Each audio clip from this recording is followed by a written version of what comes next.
तर भावन, आता मी आलोय बघा जवळ बाजूला. कारण की आज जायचं आहे आपल्याला परभणीला वापस. जायची इच्छा तर बिलकुल नाही, बट जाणं तर भागच आहे. आपले काही मित्र येणार होते, पण त्याने अचानक प्लॅन कॅन्सल केला.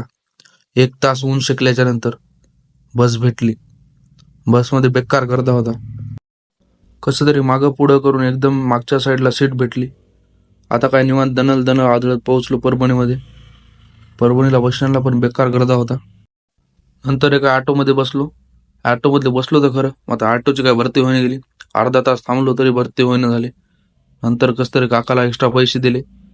नंतर त्याने रूमवर आणून सोडलं. फायनली रूमवर आलो. रूमची बघा काही बेकार अवस्था झाली. समजा तिकडे तिकडे पडले. खाली खूप धूळ झाली होती. मग काय फडा घेतला. ओके प्रकारे एकदम झाडून गिडून ओके केलं.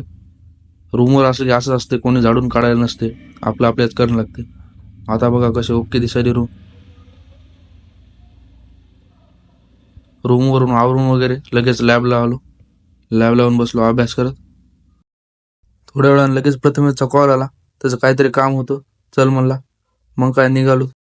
परभणीच्या धुरड्यामुळे असा बेकार अवतार व्हायला बघा. थोड्या वेळानं लगेच लॅबला आलो. त्याचं काम झालं होतं.